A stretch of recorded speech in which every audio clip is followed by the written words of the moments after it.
And finally, we have my work on Telemann fantasias as an inspiration to play partimenti on a single instrument. Inspiration, as always, can be found with Mr. Matteson. Here he shows us 3 parts that could be played on one melody instrument. You can find the reference here. Feel free to ask me also, or maybe that's a standard practice. You can have all the presentation if you want to look back at all these ideas. Here we have this thing that I showed you also in the Haute Terre, in Telemann's flute fantasia.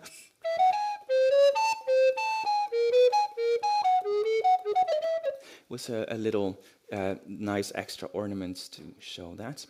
So we could learn from Telemann how would we express all the basic building blocks that we can find. And here we have a little example from Fenaroli, where the student, or in this case me, has also learned to use oblique motion to simplify some of the partimento moments, because to make a bass and to make a counterpoint at the same time at that speed, it's possible, but it's maybe unnecessary, and it doesn't usually sound that much better anyway. Yeah.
Then we could also look at how we prepare dissonance. Well, you know how to prepare dissonance, and Telemann does it here. So we just give a very small example of the... Well, you get the picture, just because time is flowing like the sands on Mars. So, finally, we could then also, in Telemann's case, use his fantasias as an example of how to improvise our own fantasias. We have a form here which is sort of, one could say, toccata. We have a little prelude in one key. Then we have some rule of the octave in a sort of harmonized form. Then we have a little 2-part fugue. You can imagine that because you're jumping around from one voice to the other, you can also imply a little fugue. I'm going to try for the first time to do a little improvised version with a very simple Corelli theme. And we can have the counter theme.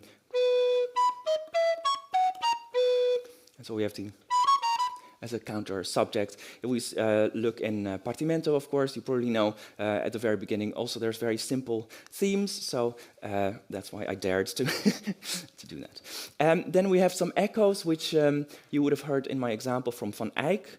Then we have some rule of the octave melodic, with a bass and a little dance. I'm not going to take that order specifically because, well, then it's a bit boring. But I'm just taking those ideas, those elements, and going to see what happens if I improvise. Yeah. Yep.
So next month I will be speaking in Italy about 19th century monothematic fantasias on the oboe. There's some sources that are interesting for that. I thought maybe, I wasn't sure whether you were aware of Grétry. It's a very interesting source where there's also two-part fugues, but then there's filled in with figuration, so it sounds and feels like it's maybe a full fugue, but it's a faux fugue. And finally, also in a reaction slightly to what Mr. Mortensen yesterday said, that classical improvisation might maybe be seen as more neat, but that's definitely not the case if we look at evidence from the past. There's all kinds of hateful comments about ornamentations. A sly dog is what Berlioz talks about, an oboist who was improvising in the Symphonie Fantastique. But in all centuries you can see these different things where 100 voices are improvising together, or everybody is improvising disorder upon the key, and the sound will be rich and amazing. And hopefully that was also the case for my presentation. So thank you so much. If you're interested in some more of these kind of things, I have a little YouTube channel with some tutorials, some background videos and whatever. So feel free to have a look there. Thank you so much.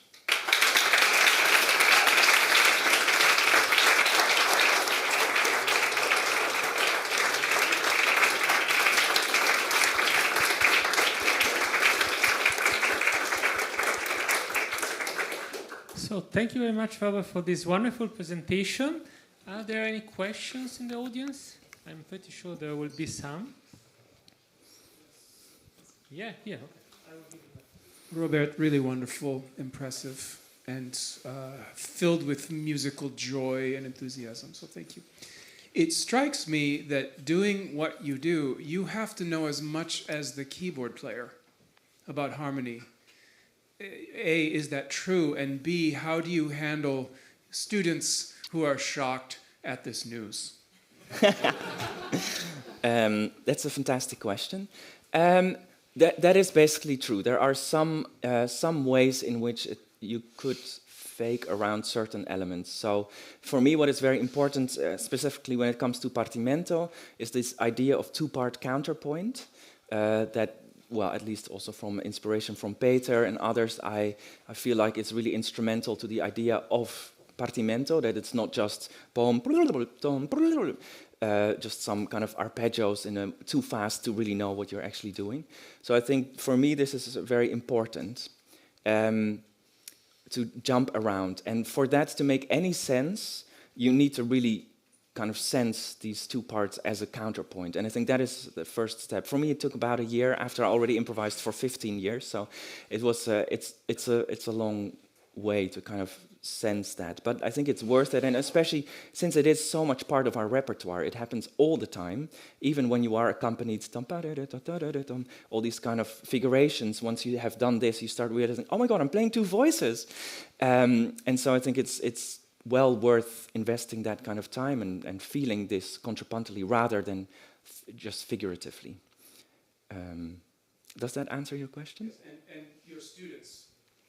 Yeah, so with my students, we just go really way back, and we have to start from trying to do very simple things. What we did here is partimenti first, just in parallel thirds. So just to have this idea that you have a second part, in a way that is very natural to us. The parallel, we love thirds, right? It sounds so sonorous, but you're not doing that much yet, and you don't have to think so much. And from that kind of basis, I tried. So first, it's with the bass and with the full harmony. Thanks to, for instance, beautiful Jason played with us. So then you also already have this aural picture, so that when you start jumping around, you can hopefully refer back to that as what you are actually expressing, so you can really have the feeling I'm playing both the bass and another part. Then from that point on, there could be sixths, or there could be it's very useful to have the oblique motion for to combine that with the thirds, and then contrary motion. And then I start looking more at partimenti and what are actual numbers, what can you do with those, and what are typical ways that our instrument would express them.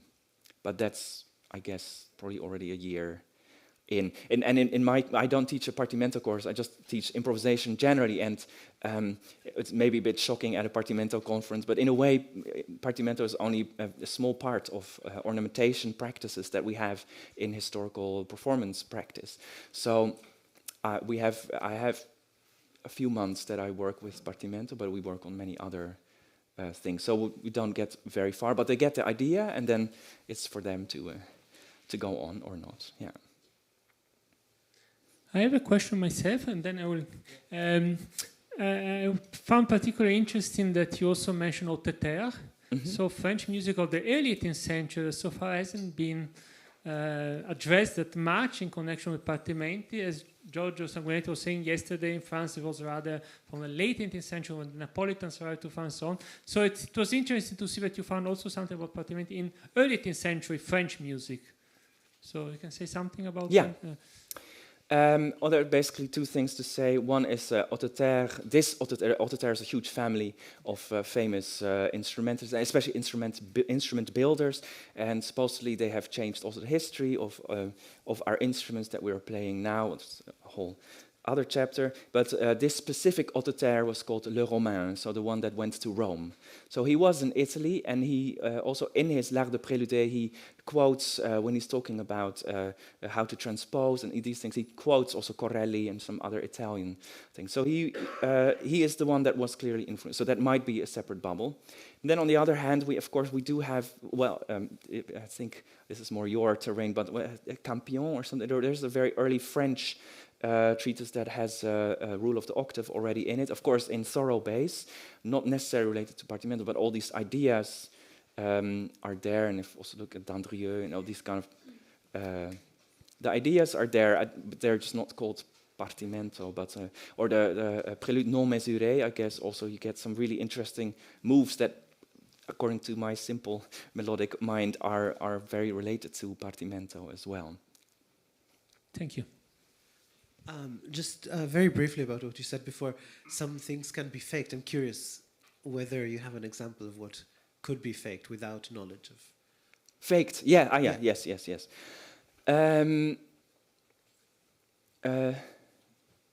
Yeah, so for me, I'm faked. For instance, here, just because it's on my stand there, if you have this this bar, the first bar, you could just say, oh, that's G major. So you could just play. I mean, it's right, it's correct, but you have sort of ignored the bass, and you have ignored this change from 1 to 6. You've ignored whatever counterpoint could happen there, and so for me, that's fake, because I mean, everybody can play a G major triad, but it's not really still that you really feel what is actually going on here, and it's not the point of the Partimento either. And also briefly, you mentioned before that it's playing in this way or learning to read Partimenti in this way changed your perception of written music. So the way you talked about it sounded like a sort of practical music theory, like we've been talking about for melodic players, like we've not been talking about. And I was curious whether you could comment on what you think is useful about this outside of your improvisatory practice. Yeah.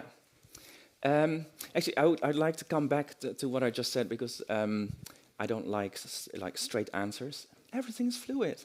But basically, on the other hand, so I was reading, I think maybe it was Mr. Sanguinetti's book that suggested that people at the beginning would just play the chords. And I have had actually quite a lot of success with people in my class. So we just have someone plays the bass, and you do just play any note that you know from that. And somehow, yeah, people are much more able to do this. And it's very useful, actually. So, sorry, I correct myself. I didn't like my straight answer. Then, in terms of, what did you ask again? Sort of applied music. Oh yeah, what it does. So first of all, I think it's very important. Improvisation is, and even partimento is always a separate box. So also when teachers ask me how can I do this, it's always like, so I have my scales, my this, my that, my pieces, and then on the last 5 minutes we could do a bit of improvisation. Maybe do you have an assignment? But I think improvisation was instrumental to how people performed, and you can see also still even in the 20th century, Joseph Joachim was known as the ideal improviser, but he rarely improvised a single note. But what that meant is that the way he performed sounded like he was improvising the Beethoven concerto, one of the pieces he was famous for, as if he was Beethoven. And this you can only do as an improviser. And so for me, when you understand the building blocks, you understand the counterpoint on all these ideas. So for me, it should be basically, it should replace entirely the way you perform all music from this point onward. So that, yeah, this means timing, this means also no interpretation is right, which also if we listen to early recordings, some piano players recording their pieces, again, it can sometimes be totally irrecognizable. Yeah, well, I could talk forever on that idea, but I think that's clear, that I think it should be everywhere, yeah. Good, thank you so much. We have unfortunately to move on because we have another paper we're looking for. Thank you so much again for your question.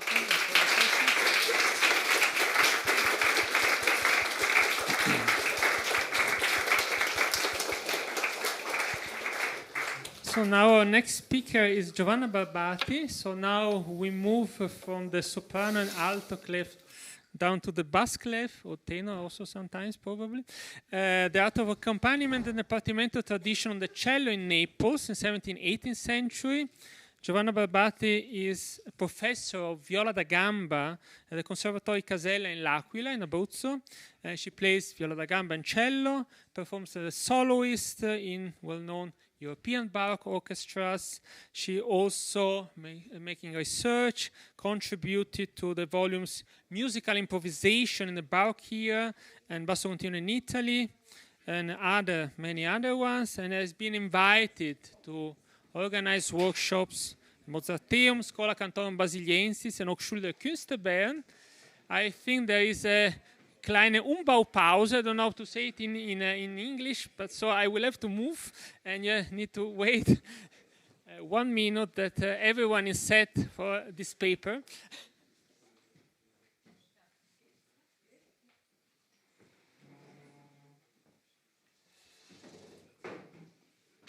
Good that I moved on time.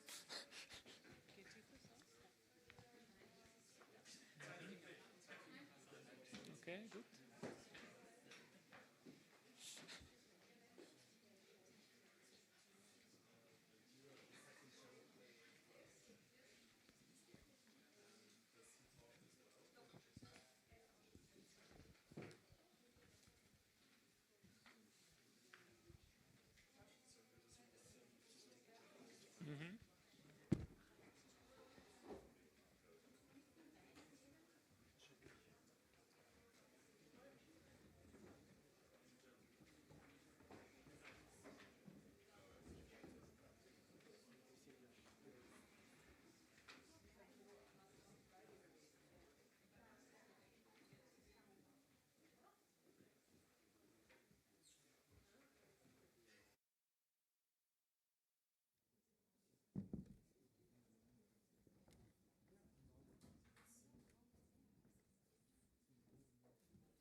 Microphone? Yes? Okay. So good afternoon. I'm happy to be here in the early music department of the University of Music and Performing Arts Vienna. Thank you very much. I thank the university and in particular Professor Augusta Campagne for their kind invitation. This lecture tries to give a quick overview of some recently discovered sources and their relationship with the art of accompaniment and the Partimento tradition on the cello in Naples. Thanks to the fundamental work of Robert Gerdiger, Giorgio Sanguinetti, and Peter Van Toor, we all discovered that Partimento was a true method for teaching improvisation. If this worked also for low strings is a question that this presentation tries to answer. The main points I will cover are new rediscovered Neapolitan sources for cello, improvisation on cello in ensemble music, adding parts to the score, and Partimento and accompaniment. Thanks to some latter finds, today we know that in Naples there was a local and very developed tradition in cello practice and teaching already at the end of the 17th century. These sources, all written by cellists, constitute a wonderful repertoire and at the same time teach improvisation specifically on the cello. And we see here they are 10 Passacagli per violoncello by Gaetano Francone, 11 diminished antiphons by Rocco Greco, 28 sonate 2 viole by Rocco Greco, partimenti di Rocco Greco, sonato 2 violoncelli by Francesco Paolo Supriani, bassetti per violoncello e cembalo by Rinaldo Di Capua, metodo per violoncello by Antonio Guida, and we have other 2 already known sources, but until today not used, which are Principe ou l'application du violoncelle per tous les tons by Lanzetti and 44 lessons for the cello con il suo basso by Antonio Caldara. We notice that the diminished antiphons are included in 2 sources and that the first 3 collections belong to the Monte Cassino manuscript discovered by Guido Olivieri, who also found Antonio Guida's method. Olivieri's fundamental research on the string repertoire and teaching in Naples is reported in articles and books listed in the bibliography. Going through the Baroque cello repertoire, we already talked about Lanzetti and Caldara, and we see that Caldara is here, but he's not a Neapolitan. I included it as Caldara was a cellist, besides being a very good composer, as he worked for some years in Rome and had strict connections with some of the best Neapolitan cellists, such as Supriani and Alborea. His 44 lessons can be considered as a true school for learning to improvise counterpoint on the cello.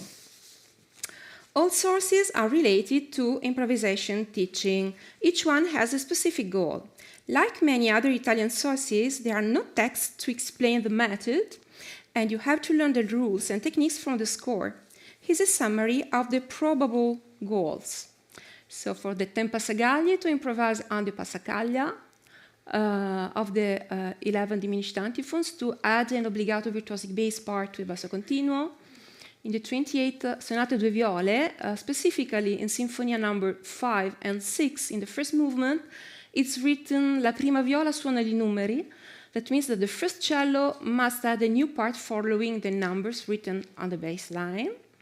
Then we have Partimenti di Rocco Greco, which include 3 different exercises. We have 6 partial copies of the diminished antiphons, 12 figured partimenti, 15 unfigured partimenti, and there is a second huge part with 114 solfeggi. And here the goal could be to add a new part to the bass line or to add a bass to a solfeggio. Then we have Sonate de Violoncelli by Supriani, and here the goal is to transform a simple line in a virtuosic piece, to vary a diminished piece, and to add a thorough bass to a solo. And we have also here, in 30 bassetti per violoncello e cembalo, the goal could be to add a new part to the bass line. In the method for violoncello, which is very interesting, we have a part in which we learn to create and vary figures, that mean figuration modules, to improvise on the scale, to diminish, and to improvise imitating and varying. Then we have Principe de l'application du violoncelle par tous les temps, which is a book including only exercises on the scale. And in Caldara, 44 lessons, we learn to add a melodic part counterpoint to the basso continuo. Here we see the first page of a specific partimento source. Here we have Partimenti del Rocco Greco. This is the first page. And this source was already mentioned by Gerdingen, and it's included in Monuments of Partimenti by Sanguinetti and Olivieri. And here we see the first page of Rinaldo di Capua's Bassetti per violoncello e cembalo that I found in the library of San Pietro Maiella Conservatory. There are more possibilities. We see the title as this is the only score we have, and it could be that one part is missing or that both cello and harpsichord can alternatively use that source. Various concert reviews of the past witness extraordinary performances by cellists. We will focus on improvisation in ensemble, and now we stop only on Benedetto Marcello, who wrote in his well-known Il Teatro alla Moda, the virtuoso cellist will capriciously break the bass in arias, varying each evening, even if variation has nothing to do with the voice's part or with the violins.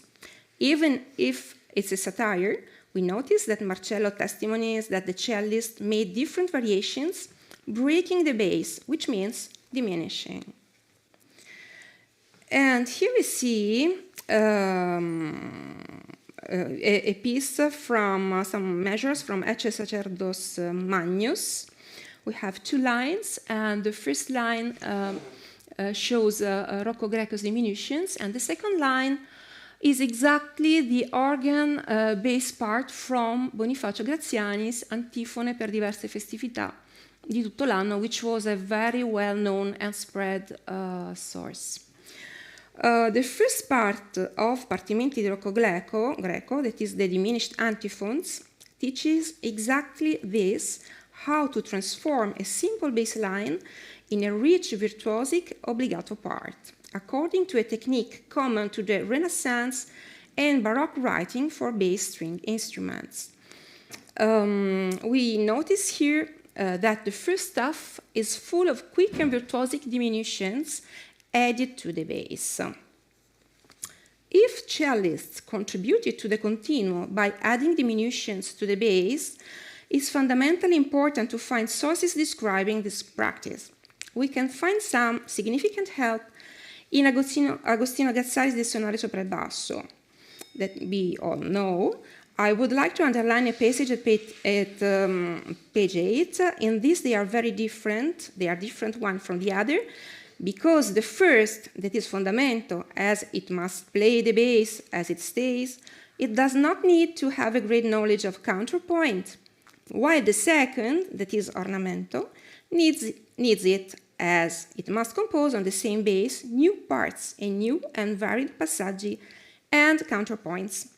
We have to remember that earlier Agazzari had defined the viola as an ornamento instrument, and that the term viola at the time means any 8-foot string instrument, as explained by Mark Vanskiewicz, I don't know how to pronounce it, in his article Violoncello and Other Bass Violins in Baroque Italy.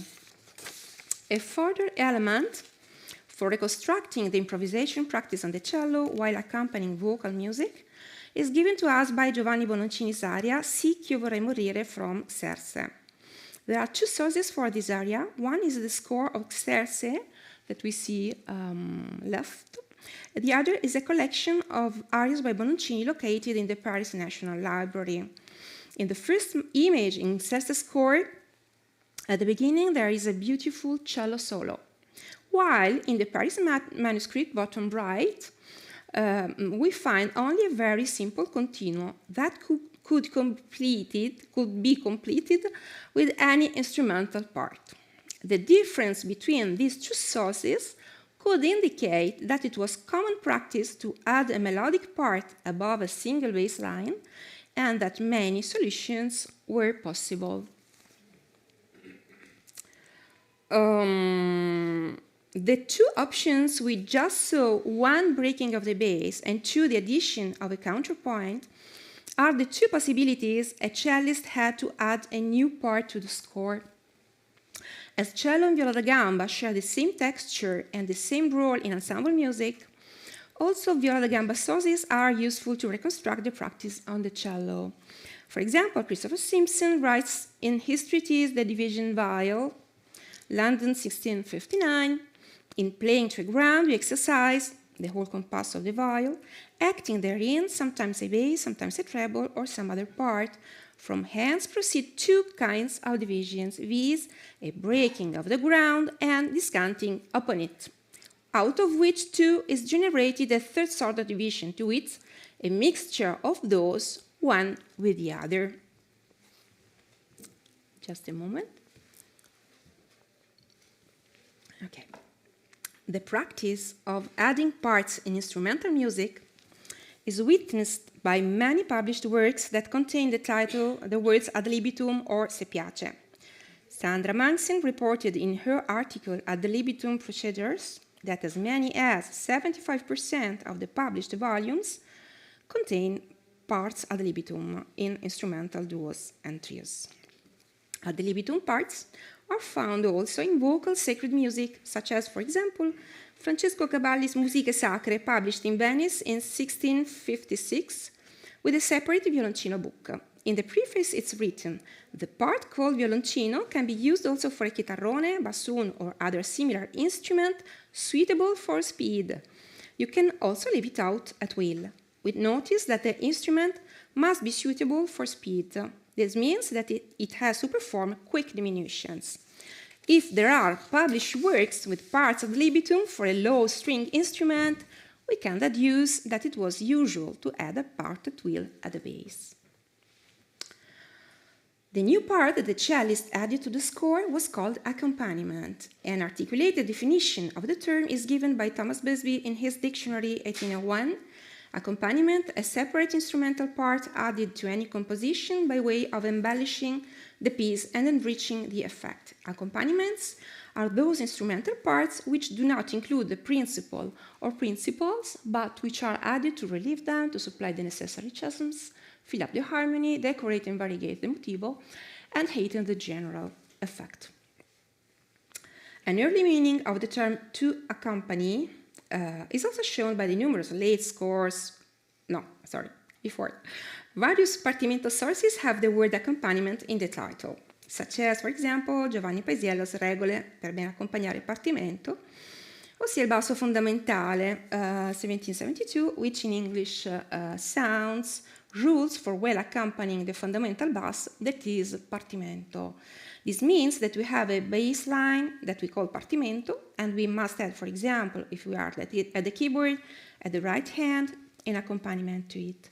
So if we play a counterpoint to the bass, the counterpoint is called accompaniment. We notice that this term is used in a bit different way from today. An early meaning of the term to accompany is also shown by the numerous late scores for keyboard accompanied by strings, what today we usually describe in an opposed manner, sonatas for a solo string accompanied by keyboard. This repertoire is not so much connected with the practice of improvisation, but the titles shed light on the fact that at the time an accompaniment could be also what today we call a solo. We see here early editions of two works by Mozart and Beethoven. We read, for example, Beethoven's title, Two Big Sonatas for Piano with Accompaniment of a Cello, the sonate pour le clavecin au pianoforte avec un violoncelle obligé. Avec un accompagnement de violoncelle, it's the second image, and it's the Paris edition, 1817, while in the first edition, Artaria, in Vienna, we read avec un violoncelle obligé. This means that here, accompaniment had almost the same meaning of obbligato. A very late testimony by Aminto Regalli tells us that still in 1882 there were rare violoncellisti partimentisti. The cellist and the double bassist at the harpsichord were educated in the study of the figured bass that allowed them to adorn the modulations, recurring at the end of each phrase of the recitative, with elegant embellishments, the violoncellisti, partimentisti, are rare like whiteflies. None of them finds anymore necessary to study harmony and partimento. Summing up, cellists learn to play while learning to improvise. In performances, they embellish the music and often added a new instrumental part that they call the accompaniment, like a second voice or a solo with two main techniques, diminishing the bass or adding a descantus. In recitatives, they were able to adorn modulations, adding elegant embellishments, and to learn these skills, they studied counterpoint and partimento on the cello. This is a very short presentation because we will show playing what the Neapolitan sources teach us. And here is the bibliography of the sources, and I can give it to interested people. And here is selected literature. And here is the program of the short concert we are going to play.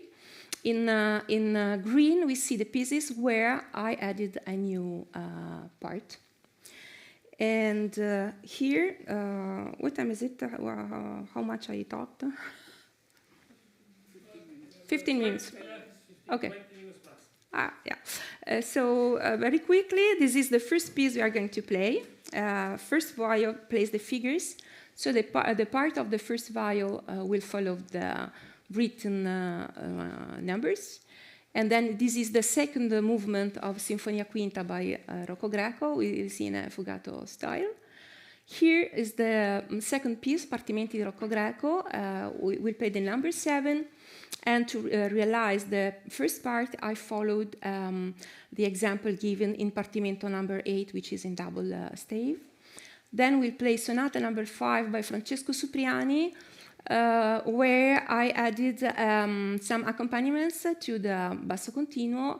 And here we see the first measures, and in the red rectangles, there are the addition made. And here, this is the last, so the most virtuoso exercise on the scale by Antonio Guida. And here, Partimento Diminuito number 3 by Francesco Durante. The program of the concert is slightly different from that printed. I'm sorry. So this is Durante in a version for two cellos in equal voices. And the two last pieces are an adagio by Lanzetti, which is an exercise on the major scale from Principe, and Partimento number 5 in the major from Bassetti by Rinaldo Di Capua. That's all. Thank you.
Thank you very much for the presentation and the concert. There is time just for 2 questions because we're running a bit out of time because also the moving instrument and so on, but there is time for 2 questions. Someone in the audience has something to ask. I'm pretty sure that there will be something. Yeah, please. Thank you. That's fascinating and very beautiful. I was wondering 2 things, so I choose one very quickly. So most of the concert, I think you played rather a new melody to an existing bass, like partimento, not ornamenting a bass as most of the examples that you talked about before. Is that right? Yes. So much more similar to what Robert was talking about. Exactly. I wondered whether you could comment on that, just generally, whether you find it in the sources or. Yes. I wanted to present nice music, beautiful music, and the repertoire of the antiphons, which is the repertoire of Rocco Greco, with so many diminished basses. I thought it was not so nice for a concert, because I wanted to play a real concert, and to show, because the goal for me was to show the beauty. What is an exercise can be also considered a piece of repertoire, and is intertwining of the two sides, what you study and what you perform, and they are mostly the same thing. And that repertoire with the diminished basses, it's very interesting, but for me not so beautiful. I found so many other beautiful things, and I had so a short time, and I had to decide. It was a bit hard to decide, yeah.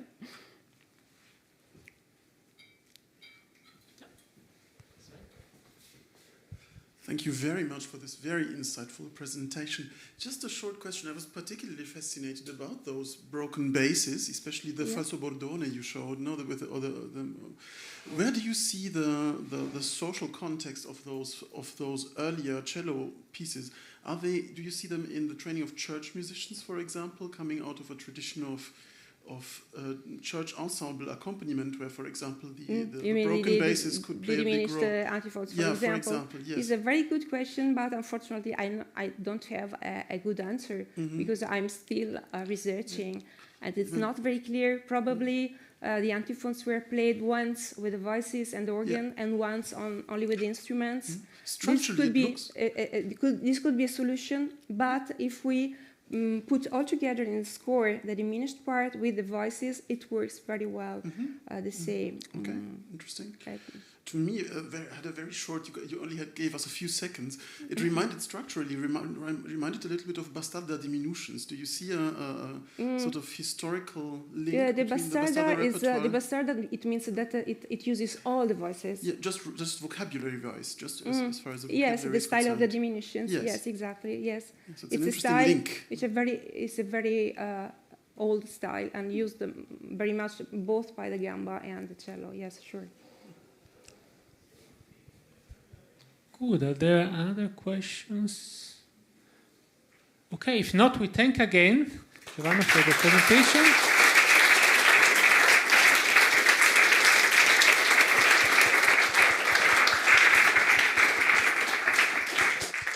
And I think there is a 10 minutes break now before the next section.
about, guess what, about partimenti, partimento, and about pedagogy.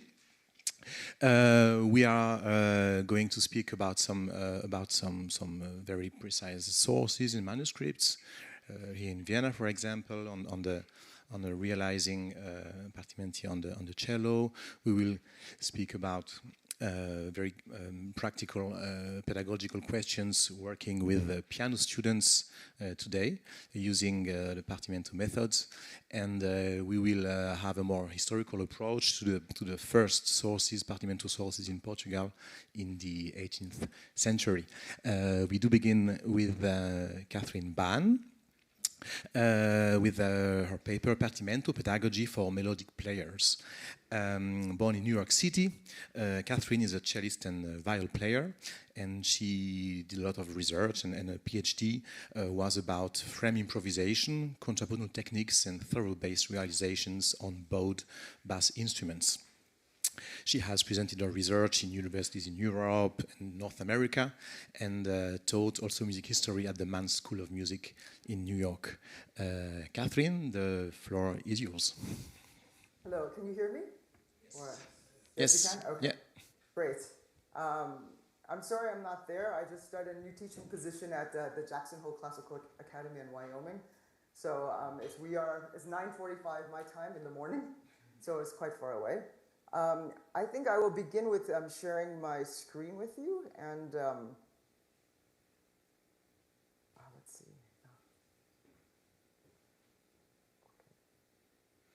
Can you see it? Yes. Okay. I can barely hear you, but maybe you can speak up. Could you say it just for testing? We can see it. Okay, great. Thank you. So some of you know that I have been working with Giovanna Barbati on an article that came out last year called The Partimento of Rocco Greco, Reconstructing the Pedagogical Traditions for the Early Cello. And since then, I have also another article which is will be coming out next year, which is similar because I think a lot of the cello and partimento and solfege traditions come from the earlier Bicigna technique. And so the article that I wrote about is expanding the role of the viola bastarda through improvisatory and pedagogical techniques. So that should be coming out next year, and that sort of bridges maybe like what came before Rocco Greco and before cello partimento, or cello improvisation, let's put it that way, and improv techniques. So, but anyway, so getting back to this, since this conference is in Vienna, I wanted to discuss the anonymous manuscripts of EM68 and EM70. They are located in the Estense collection in the National Library, and together they are very interesting because it gives insight on how a cellist learned to write solo repertoire. EM68 is a zibaldone, which what the library right now, it categorizes as 45 small pieces for cello. So that's this description when you go to the library. It has also been published by Edition Baroque, and it's called Esercizi per basso, so it's like a beginner's exercise book. Many of these loose pieces are also found as movements of cello sonatas in another manuscript, which is EM70. And this EM70 is an anonymous manuscript that consists of, the entire manuscript is only cello sonatas. And it's possibly written by the cellist Niccolo Sanguinazzo, because a lot of the Estense collection is by him. So we could consider that if EM68 is a notebook, or a scratchbook, then EM70 is the final result of what was in EM68. So I will briefly discuss EM68 and draw some conclusions from them. In the manuscript, we have some partimenti. This is a very typical one we see, and obviously it shows just some bass suspensions, descending sequence followed by a cadence and a walking bass line. So this is in front of the manuscript early on, and a couple folios later, we have the exact same partimento bass line, but this time with an added melodic cello line. So this is similar in construction to those found in Rocco Greco's Partimenti, if you are familiar with that manuscript. The melodic line consists of, on the top line, it has imitative techniques, and on the bottom we have a lot of parallel thirds.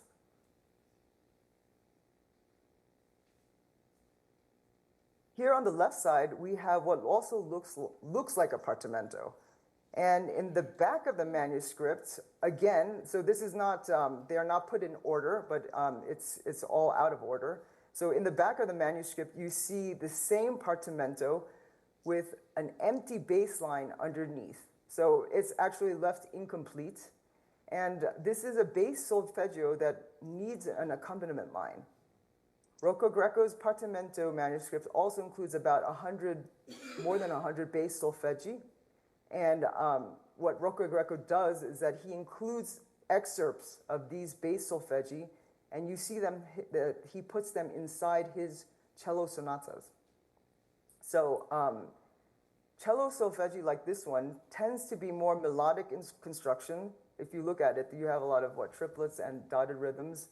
And at first sight, it's actually not so easy to always distinguish it from partimento because it uses a bass clef. So this is sometimes misleading when we're looking very fast that to determine if it's a partimento or a cello solfeggi. In the manuscript of EM68, there are also some duos for two celli.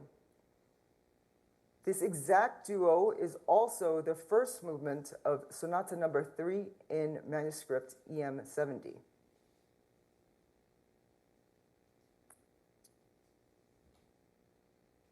This duo, EM60, Sinfonia for violin and cello, if you notice, is exactly the same as the previous slide.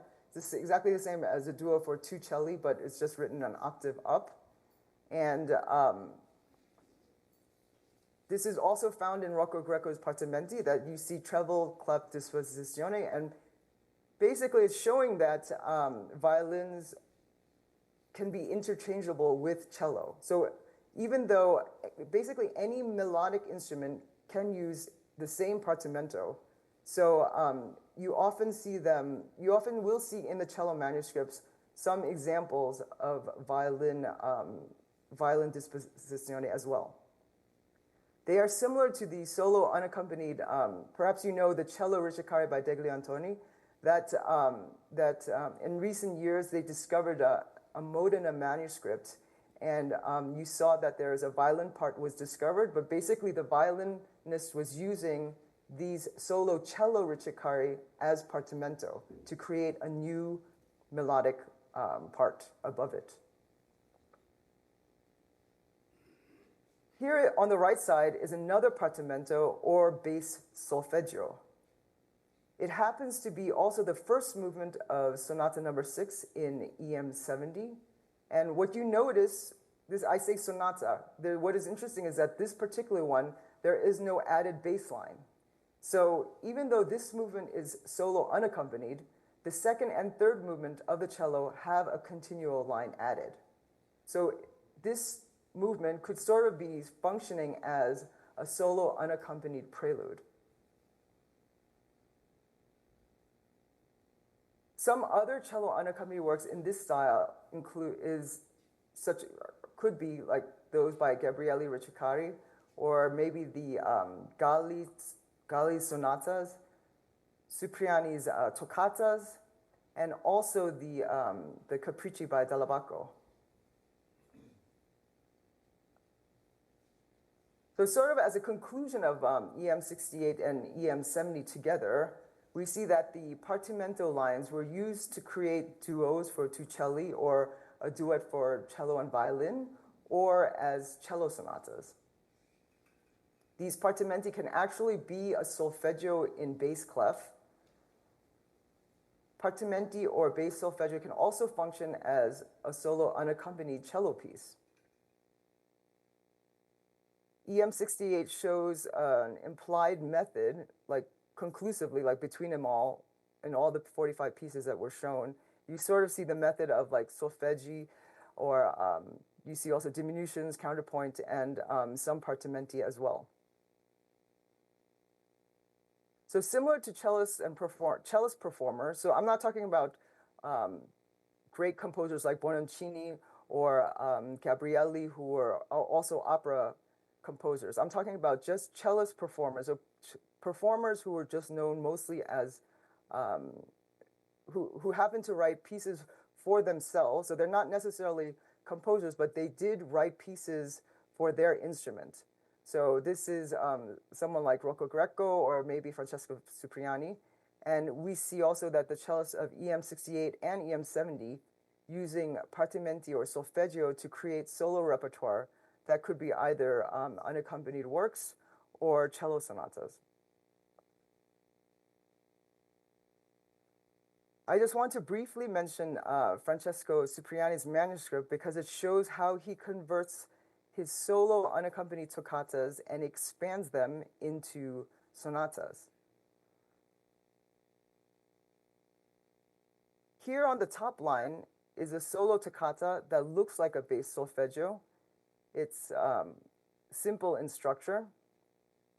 And underneath is the sonata part, and you see the sonata with basso continuo written underneath. And you also see how he added a lot of ornaments to the basic structure of the toccata. So the right hand, or you could say the sonata top line, the cello part, is a heavily ornamented version of the solo toccata. They have the same structural components. So using Cipriani's method, I added ornaments to Dall'Abaco's Caprice, number 1. First, I figured out the schemata within the Caprice, and then I added diminutions modeled after Cipriani. I chose not to add a bass line simply because there isn't a harpsichordist in the village that I am in right now. So here's a Caprice, number 1. You see that the form is AB, AB, and the first 4 bars, you could see that it is a descending tetrachord pattern. So I did an analysis of the whole thing, and within the patterns of it, I did add an ornamental line in the style of Cipriani. So on top is, the top line is Dall'Abaco's Caprice, and the bottom line are the diminutions that you do find in Cipriani's method. So to end, I will show you a video of this piece. This piece is not the normal cello concert type thing. I made it for my students. I'm teaching K through 8 right now. And so I had to make this video with a lot of humor. And the setting is all in Jackson, Wyoming, so it is a bit different. But anyway, the music, what you will see here in the music is that I added diminutions to the second A and the first B section. So it's A and then A section, which is diminutions. Then I added diminutions again to the B section, and then I just played the Caprice B section at the last in the last part. So I hope you can hear this. I will put the volume up.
Thank you very much. It's funny because we had all the Dabacco Capricci in this at a student concert in this hall just 3 weeks ago. So it's the same music sounding in the same space. It's very nice. Very nice. Yeah. I think we have time for just a few questions if you have some. Sure.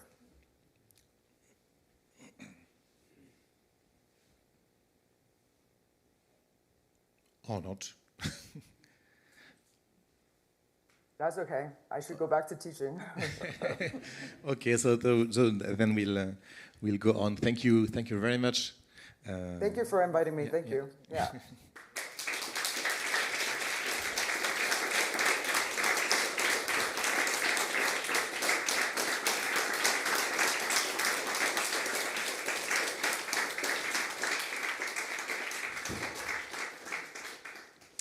So our next paper is with Deborah Longenecker, and she's working on the pre-partimento practice, deriving pedagogical activities from historical partimenti for current beginners or intermediate level piano students.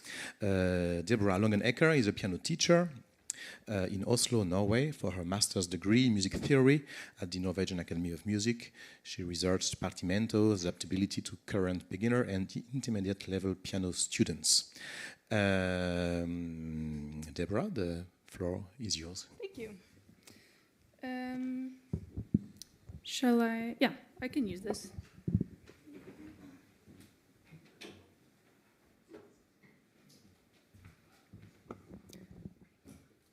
Okay. How is this? Good? Yes. All right. Thank you for coming to this presentation of entitled Pre-Partimento Practice. Is it fine? It would might be a little bit easier. Thank you.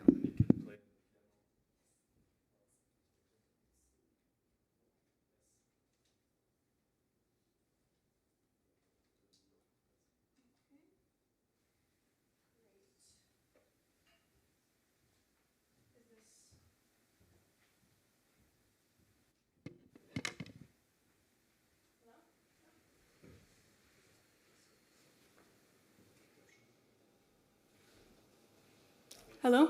Yes, great. Yes, thank you. My presentation is entitled Pre-Partimento Practice, which is also the title of my master's thesis. And this presentation will be a short snippet of that.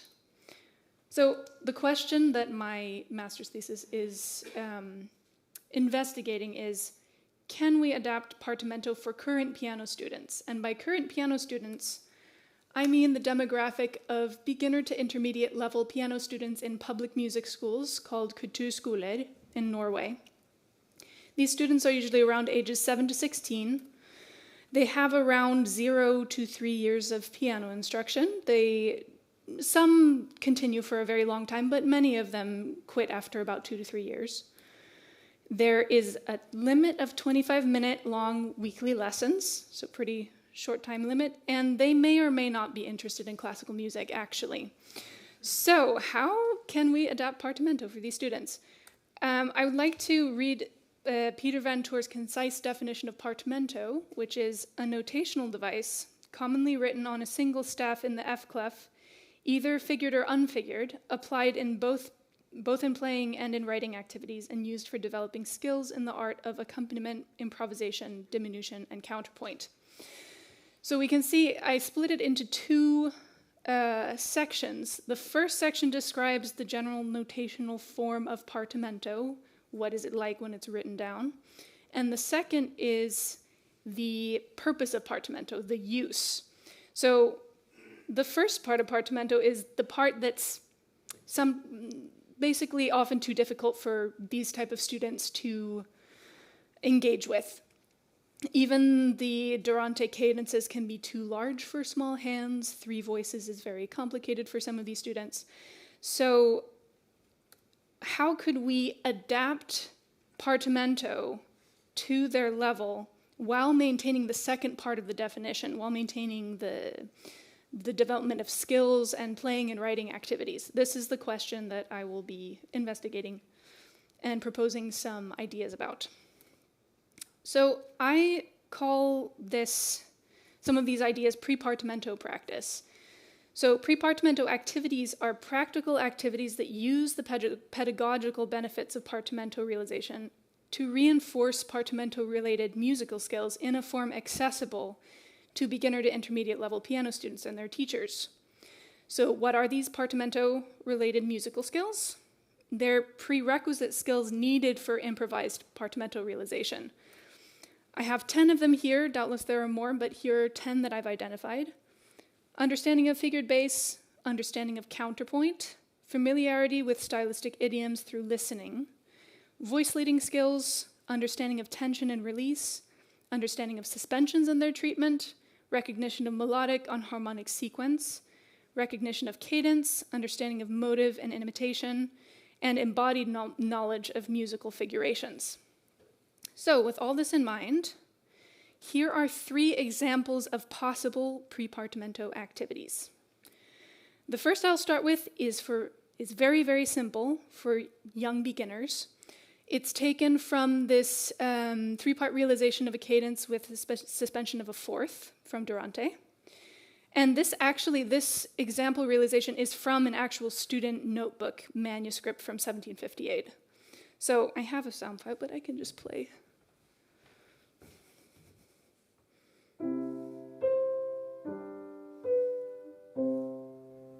We all doubtless recognize this very well. Here's the first very simple adaptation. I'm thinking of a student who has maybe gone to piano lessons for several weeks and maybe is 8 years old. So first we have 3 whole notes, very easy.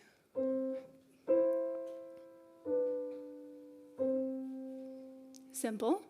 And now if we tell the student, practice these, both hands, separately, together, then take the left hand, but don't play the right hand yet. Now play the right hand and hold it, and then together. They have just played a suspension. They may not know what a suspension is, but now they have entered into this idea of suspensions without starting from the concept first. They've played it first. They've practiced it. Then when they're ready to understand this is called a suspension, then it will actually, they've entered through a practical instead of theoretical method.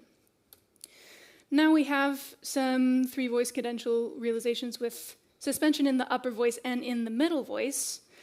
Oh yes, I forgot to mention, these activities, I intend them to be taught through rote, not through staff. So they don't have to understand, they don't have to know the two different Cs, like treble C or anything. You can just show them on the piano. You can show them in different keys. They don't have to read anything. Same with this one. The teacher can provide the lower voice so that the student only is in charge of two. This is just the same cadence with the bass, and then also flipped. These two voices are flipped.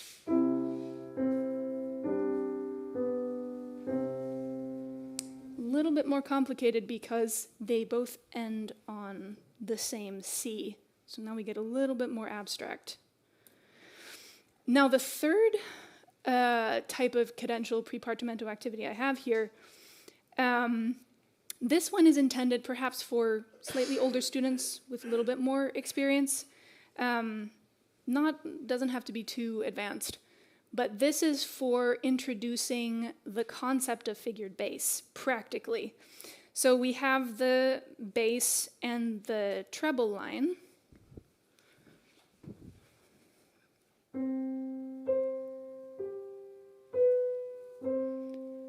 I've transposed the bass up an octave so that this is exactly an octave 8. So we can say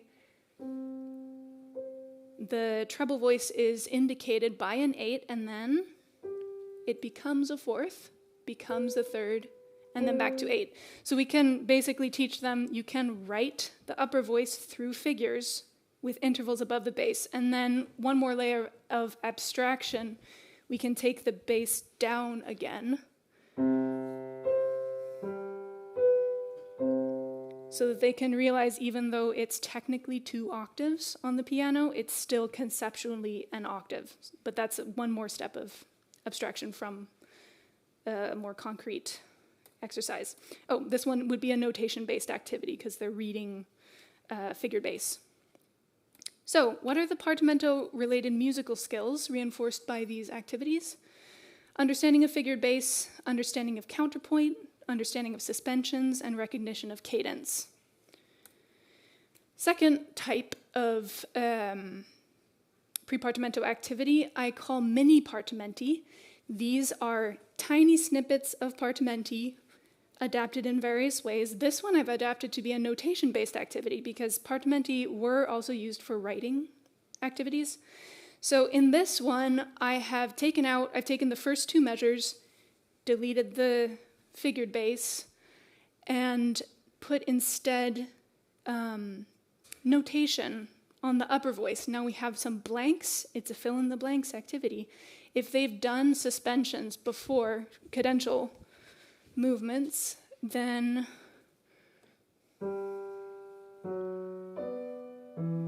they'll probably know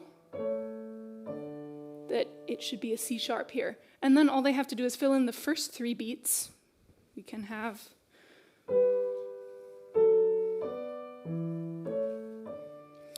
this could be a really good exercise for taking, for example, a transfer student who's very used to only score reading and they're insecure and uncomfortable with playing anything that's not in notes. Here you have some notes, so you already have some of them. All you have to do is fill in the rest of them. So it gives them a little bit more basis to kind of hang on to. So one can adapt. I've used the piccolo basso from Stanislaw Matej. I find those very useful for this kind of thing, but you can take small snippets from various partimenti and do basically anything with them. So, understanding of counterpoint here, voice leading skills, understanding of suspensions. Now the third type is contrapuntal reduction of repertoire, and these I did not take from partimento materials, but they're still within this partimento pedagogy idea. So here I have the first 4 bars of Minuet in A by Elisabetta da Gamberini. English composer of Italian descent. With my reduction, I'll just play these here. Original. Ooh! Sorry, that's very loud. Let me try again.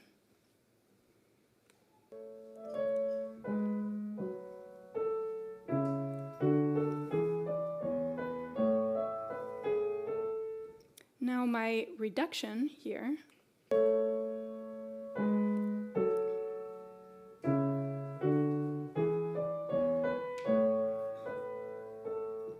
So this in itself could be an idea. These are for more intermediate students to advanced.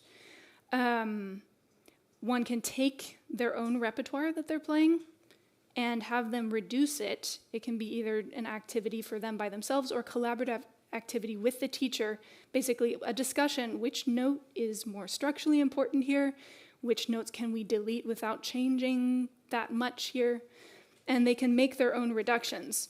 Or the teacher can make a reduction of a piece and give it to the student to realize with figurations.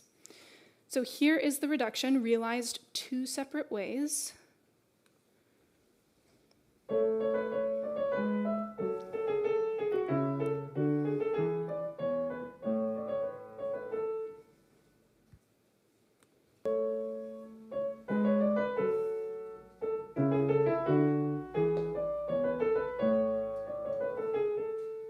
So this could be, sorry? Are those yours? Yeah, oh, these are mine. Yeah, these are my realizations. Yeah, thank you. So this could be an improvisatory activity. It needs a bit more practice with improvisation first, probably, or a notation-based activity, or both. Improvise and then write it down, basically. So this is,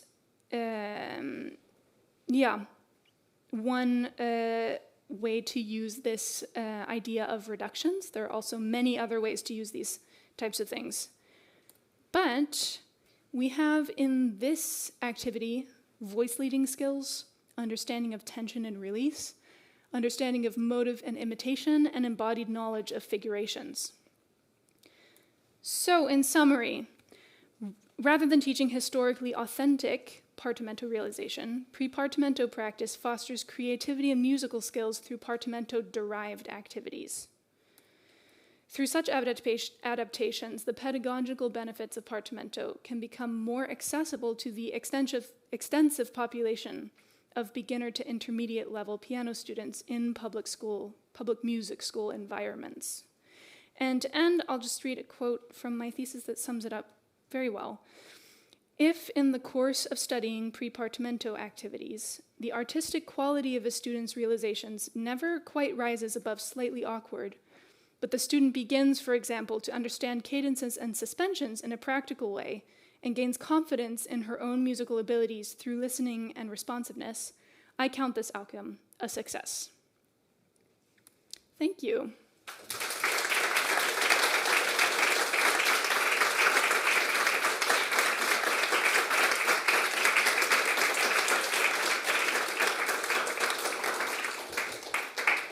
Thank you very much.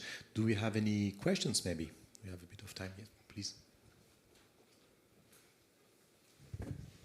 Thank you. I have the question. You talked about realizing the reductions. Mm-hmm. Did you think about singing as well with the realizations? I didn't think about singing, actually. That's a great idea.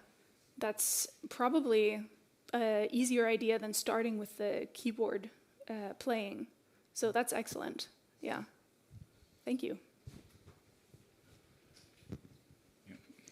I was just tending in the same direction because I think one problem now, especially with what you've shown, is that on the piano you almost not hear the seven sounding. Yes. And that's really a pity. Mm-hmm. Yeah.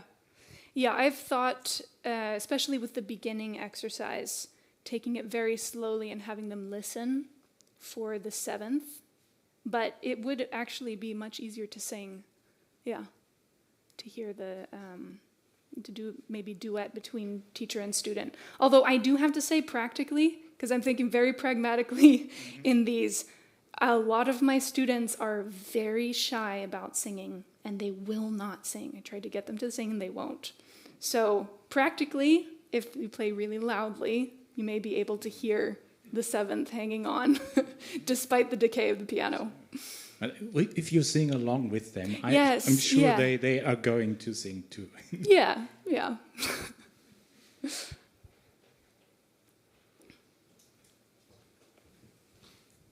Hello, thank you for your really interesting presentation. I was wondering, what are your earliest ways of using the repertoire that they are playing, or like their practice book or whatever, and connecting that to the apartment? Because you showed something that's probably quite advanced, as you said yourself. Yeah. So I was curious about that. Yeah, I've thought about this. I think one thing that you could do is take these cadences and try to sew them into their own easy piano pieces, two-hand, very simple piano pieces. Some of them may work, some of them may not work, but that's something that I've thought of. If there is a piece that ends on, for example, C and C, you might be able to delete the last two or one measure and put in a cadence at the end, possible. Or just invent a song with a cadence at the end, something easy, something fun.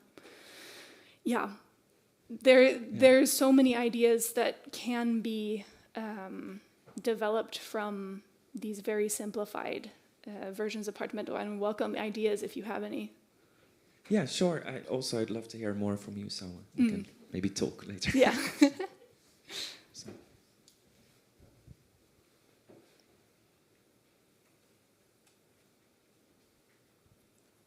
So I think we don't have any more questions. So thank you very much. Thank you.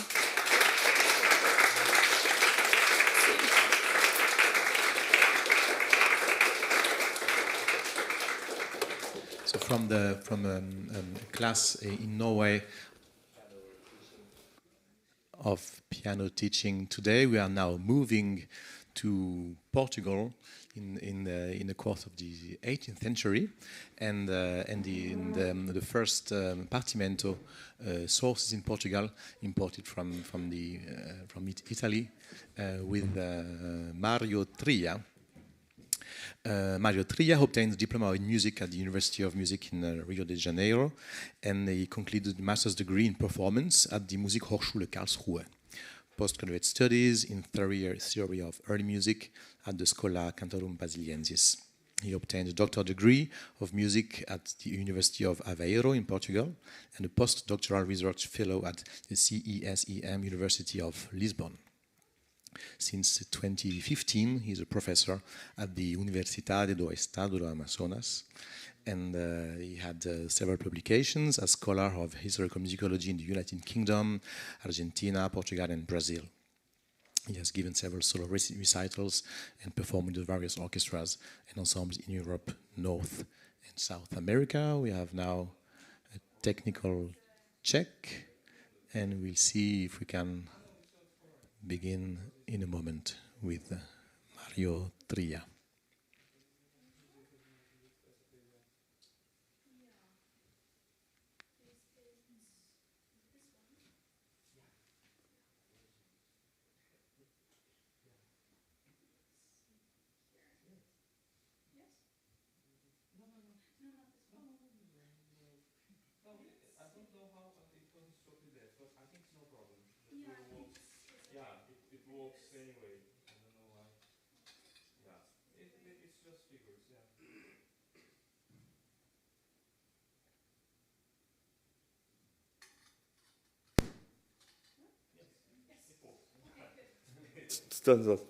Well, first of all, I wish to thank you, Augusta, and all these very nice people from the Institute für Alte Musik to have me. And this is an overview. It's very pretentious to say Departamento in Portugal in the 18th century. It's just a quick overview. And then some, I don't know why it turns like this. But it was a moment that Portugal was doing well, a very rare moment, and yeah, in the history.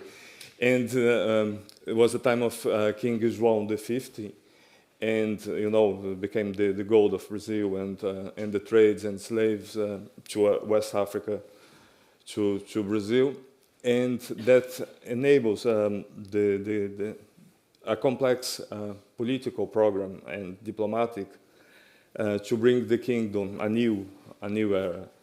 And one of the aims was the endorsement of Rome. And also because this decision, King João V, he decided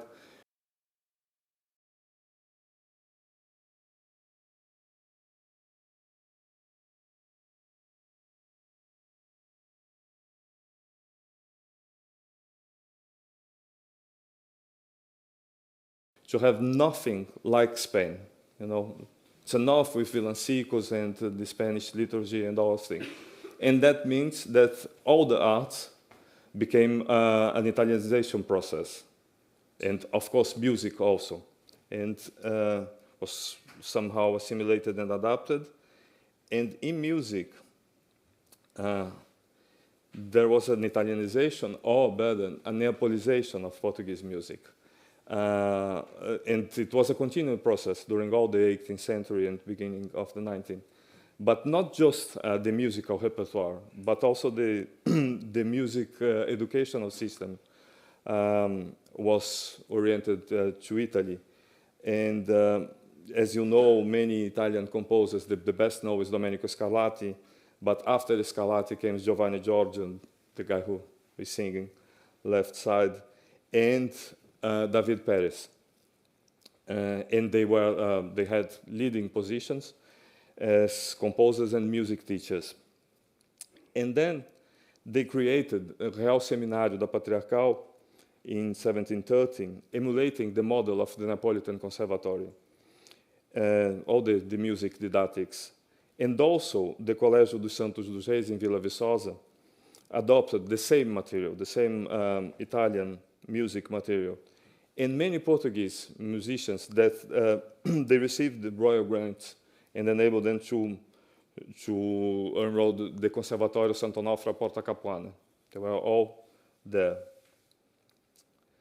And one of the consequences of this Italianization, the Neapolitan partimenti and solfeggi, they became a very important part of a musician training. And today we find that the Biblioteca Nacional, at the Faculdade de Letras in Coimbra, at the Palácio Real Vila Viçosa, at the Santuário in Vila Viçosa, not just Italian partimenti and solfeggi, Baileo, Cotomacci, Cafaro, Fenaroli, Pérez, Aprile, but also Portuguese partimenti by Romão Maza, Pérez himself, I consider him Portuguese somehow, José Joaquim dos Santos, Souza Carvalho, and solfeggi by Pérez, Solano, Policarpo, and Marcos Portugal. And the first Portuguese, from a Portuguese composer method of partimento, is the Regras de Romão Maza para acompanhar a cravo. It's rules to accompany on the harpsichord.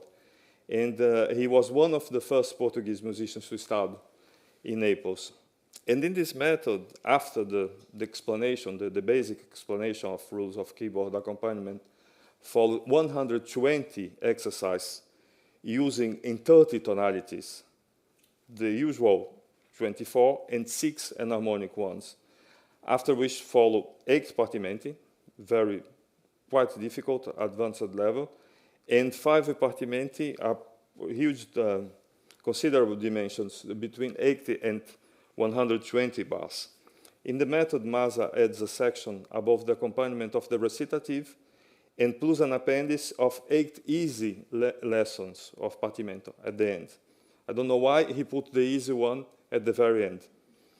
And just to have an idea, they survived. This is the oldest one.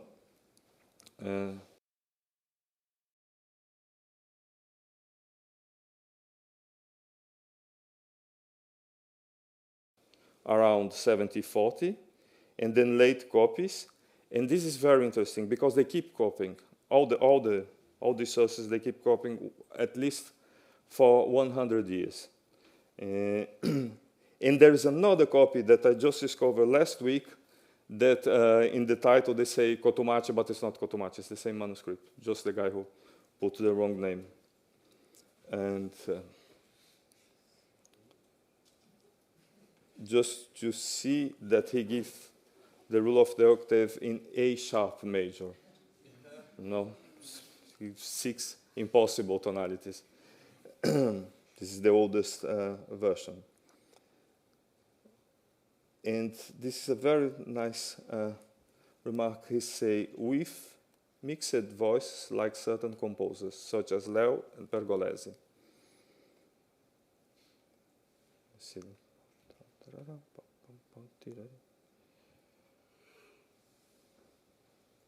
And then the second case of Partimento produced in Portugal is the Regras de Acompanhar by the great Neapolitan composer David Pérez.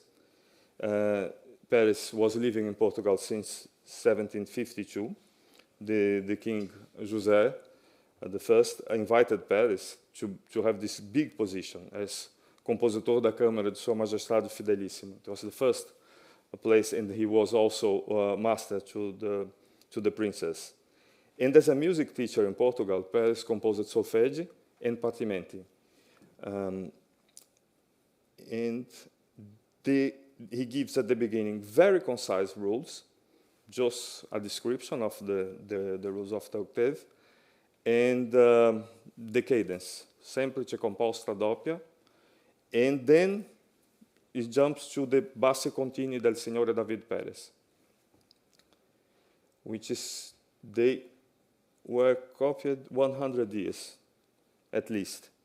You see, the oldest one is around 1760, and they were still copying this until at least 1859.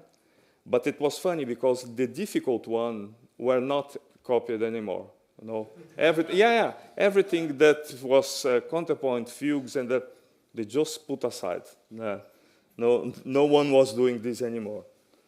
And now I just want to point out some very nice things that Pérez do. Is this figured voice leading. He gives, I don't know if you can see, the numbers are very thin, but he gives,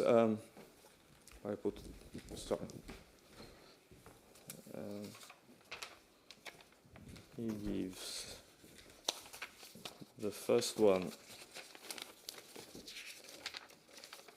Don't know if you can see, he puts 3, 2, 3, 4, 6, 6, 2, 3, 4.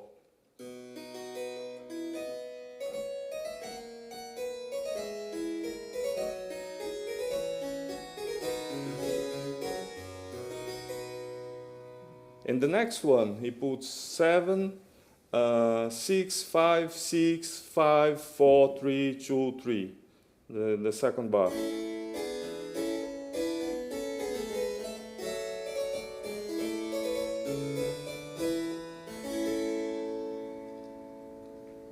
And in the third one, he gives 6, 7, 6, 5, then.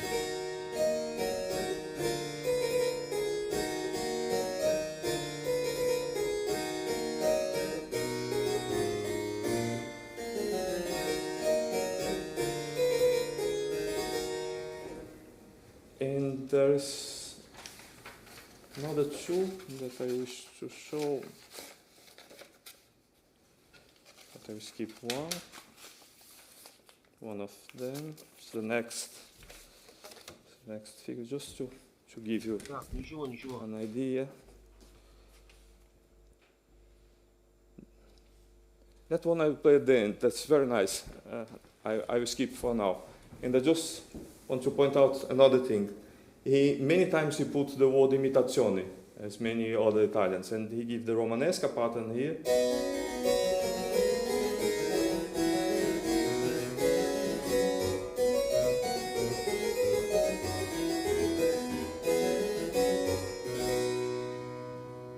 And maybe you can put all 2 together, I don't know. But I'll come back to the last one. And then we have the second Portuguese composer who did one method. It's a huge method and very difficult. It's called Solfejo de Acompanhar by José Joaquim dos Santos. And that was nice because I discovered that the Portuguese name for partimento was also solfejo de acompanhar. Solfejo with accompaniment, but when they copy, they refer this. And Santos was a disciple from Paris at the House Seminário da Patriarcal, and he gives no rules. It's absolutely no text, no rules of accompaniment, nothing, just direct the partimenti. And these two sections, the first one, 65, of easy and intermediary level, just in bass clef, and the second part has 40 partimenti of advanced level and in different clefs. The partimenti by Santos, they are presented in a progressive way, and they cover all tonalities and different musical genres, as you can find chacona, passacaglia, toccata, fugue, everything. And as you can see, they keep copying this very late. The oldest one is around 77, and there's still a late copy in 1845, and then they changed the name. They put a French name. I think it was very chic to be French at the time, and it's Solfejo de Acompanhar became Étude d'accompagnement by José dos Santos. But it's the same music. That's everything they and the other late copy, also the difficult one, they just let aside. You know, they left. It's quite difficult. It's a quite difficult music. I just point out. Can't find the schema d'Aprile, and he also writes imitation. I don't know if you can see the last at the bottom. This is a huge manuscript. It's something very complex. And there is a Portuguese case of Zibaldoni.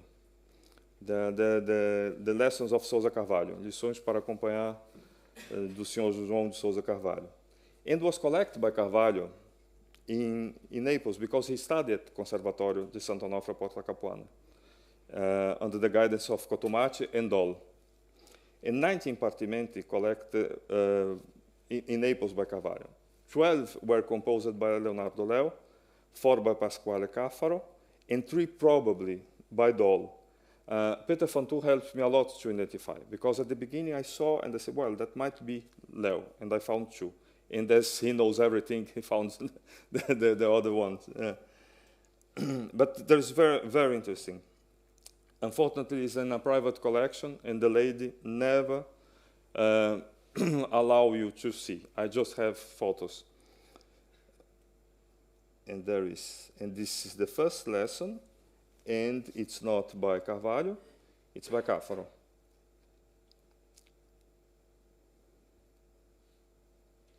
And we can see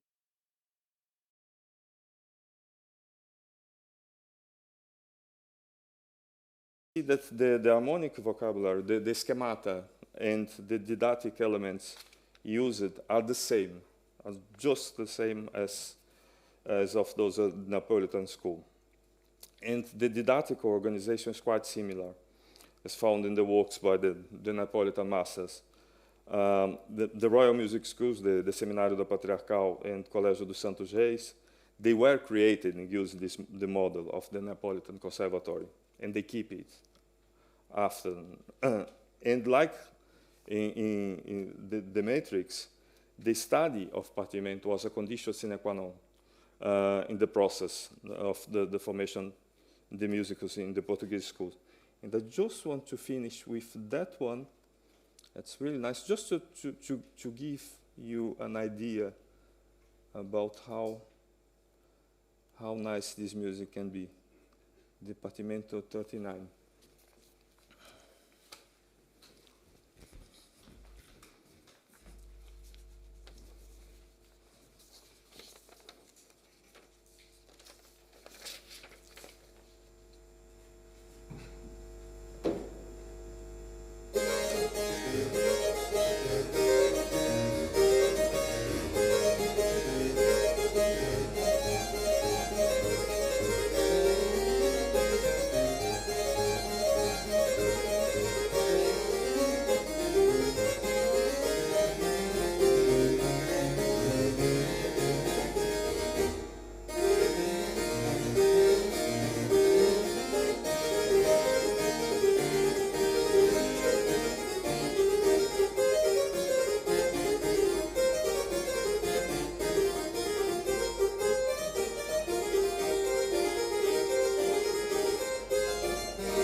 Thank you very much.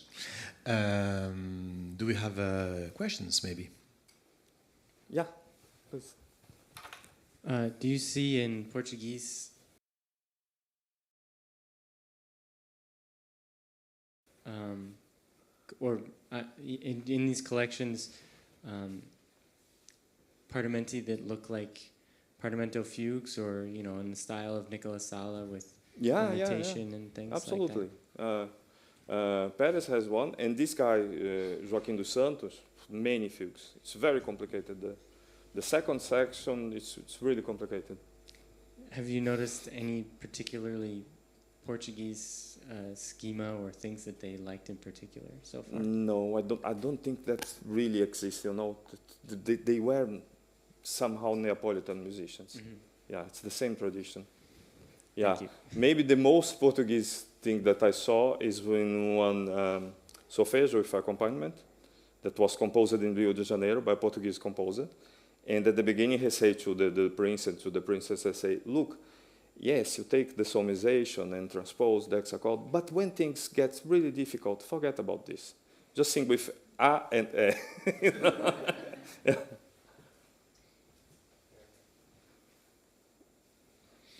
As far as I can remember, the literature for organ from Portugal was quite, let's say, old-fashioned in the 19th century. Yeah. Did you check out, are there any traces, perhaps even for the way how the Neapolitan partimenti were in effect set out by looking to such organist manuscripts, written out manuscripts?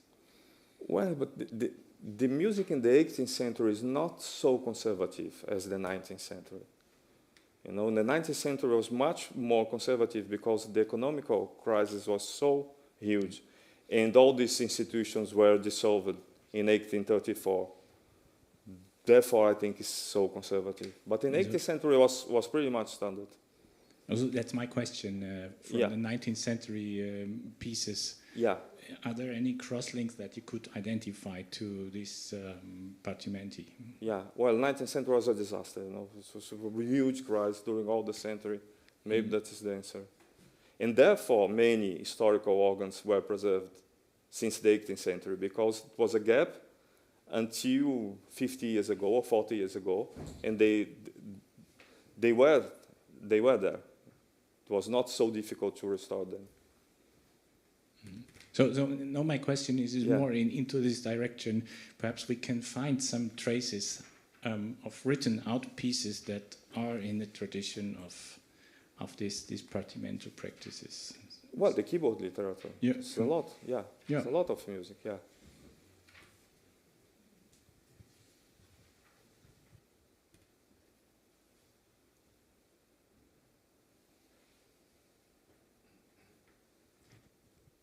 So I think that's it. So thank you very much. Thank you very much.